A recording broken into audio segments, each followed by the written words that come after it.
नमस्कार दर्शक बंधु आपण मैंने देखुं देसी food code Odisha cooking channel बहुत ही सहज और सरल उपाय बनवा मंदिर परिका आंब खटा ता भी बहुत ही कम समय तो ये आंब खटा बनवाई मुझे 3टा आंब नहीं तो आपड़ जी आंब बनबे से अनुसार आंब आप नहीं पारे आम माने आपणकर आंब जदि टिके चोपाटा टिके कषा थी तो आप चोपा चांचिकी नहीं पारे जेहेतु आंबटा ये बेसी माने चोपाटा एत कषा नहीं तो मुझे आंबर चोपा थी आज आंब खटा बनबी तो ये आंब को सब काटी नहीं आपन को जिते छोट बड़ साइज दरकार से अनुसार आप आंब काटिकी नहीं पारे गोटे आंब को 8 खंड कर तो ये 3टा आंब को सब काटी सारा पर गोटे बड़ जगह को नहीं जावा आंब सबको ये भलसे धोई आनवा मुझे सब आंब को धोई आनी धोई सारा पर तो बेसी पानी देवानी आंब को सीझापी जी पानी दरकार से अनुसार ये पानी देवा जदि आपणकर आंब बहुत खटा थी टी अधिका पानी देकी पानी की आपण बाहर करें तो ये गोटे चामच हलदी गुंड आ गोटे चामच लुण देकी भलसे सबको गोले नेबा ये आम आंब को भलसे सीझापी गैस रे बसेबा तो मैं बसैकी गैस रेट ऑन कर नहीं तो आपको 3 ରୁ 4 मिनिट मीडियम हिट रे भलसे आंब को सीझे नवा तो सीझा भितर आंब खटा आम गोटे मसला बन नेबा तो ये मुझे धला सोरिष कला सोरिष जीरा गोलमरच सुखिला लंका पानमधुरी आउ ये नहीं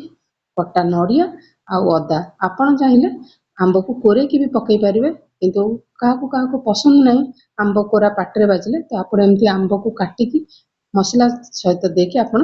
ग्राइंड करें तो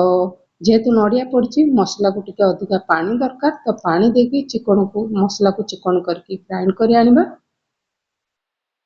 तो देखिए मसला को मैं ग्राइंड कर नहीं आसी मसला भी बहुत चिकन रे ग्राइंड हो जाए तो मसलाटा जिते चिकन हम माने आंब खटाटा से टेस्ट हम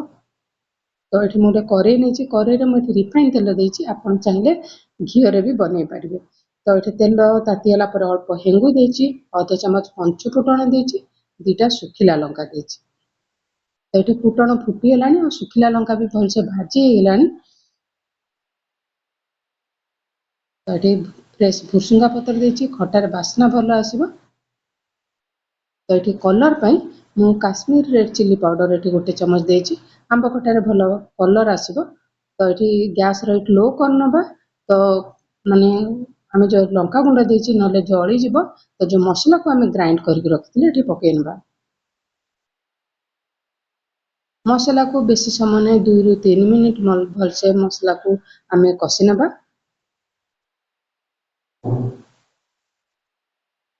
दर्शक बंधु आज रेसिपीटा जब आप भल लगे तो वीडियो को निश्चिंत गोटे लाइक करने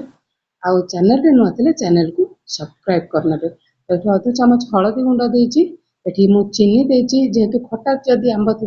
मिठार परिमाण आप अधिका करें केवल चीनी रे भी करें केवल गुड़ भी करें मु टेस्ट भल पाई मु चीनी गुड़ 2टा मिक्स करके नहीं आप चाहिए केवल गुड़ रे भी बनई पारे तो मसला टिके समय कषेला पर आम जेहेतु मिठाटा आड करचे तो किसी समय में मसला सहित गुड़ जो चीनी पकेचे भलसे टिके फुटवा को देबा तो आंब ये देखिपे सीझीगला आम गैस रेट बंद करनवा देखिपे आंबटा टिके सीझीगला भलसे मिलनी यही टाइप ही आंब को सीझेबे जेहेतु आमर मसला सहित भी आंब को आम सीझेबा तो बेसी सीझीज तो यही टाइप सीझेला गैस रेट आम बंद करनवा तो देखिपे मसला सहित आमर जो मिठा पकईचे भलसे फुटीगला जो आंब आम सीझे रखी पानी सहित ये आंब को पकई नहीं आंबटा ये खटा ना जदि आपंकर आंब टे खटा थी तो पानीटा बाहर करके आप पकई पारे तो आंब पकईला सबको भलसे गोले नवा